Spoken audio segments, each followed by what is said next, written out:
Hey, I'm here talking to you about the bug assault shotgun and modifications I've made to make it suit my application better. If you're not familiar with the bug assault, it's a spring-powered pump action repeating shotgun that shoots ordinary table salt, and it shoots about 250 times between reloads, and it's intended as recreational pest control, mostly for house flies. But I don't have that many house flies. I don't have that problem in my area, but I do have slugs.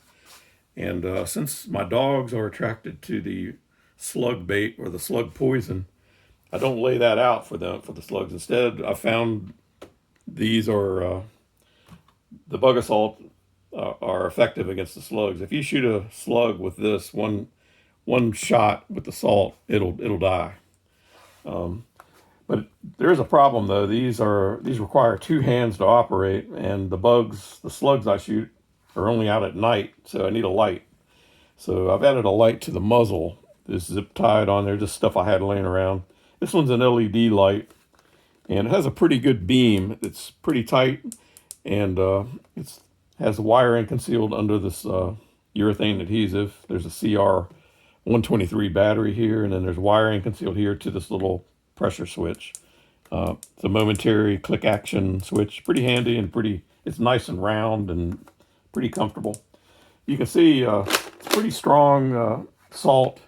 I can shoot this cap with it here, and you can see it's got some power. I mean, I've been hit by the salt ricocheting off of a glass window, and it stings even from a meter away.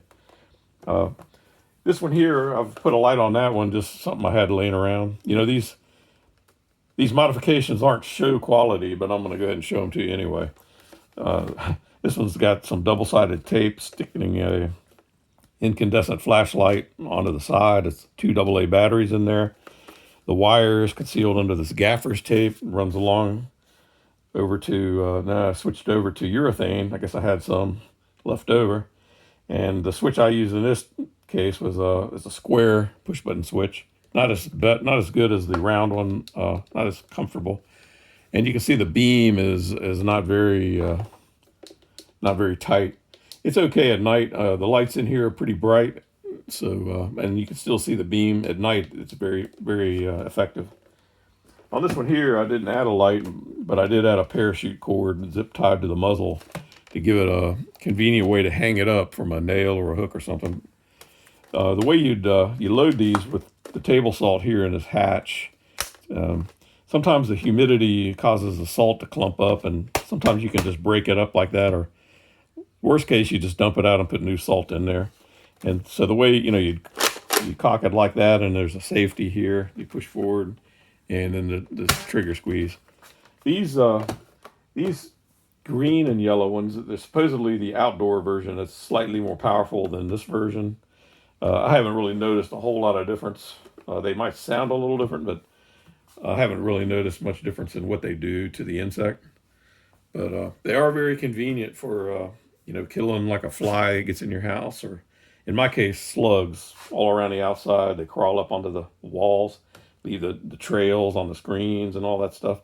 And so I go out at night hunting slugs, and it doesn't take long to eradicate them.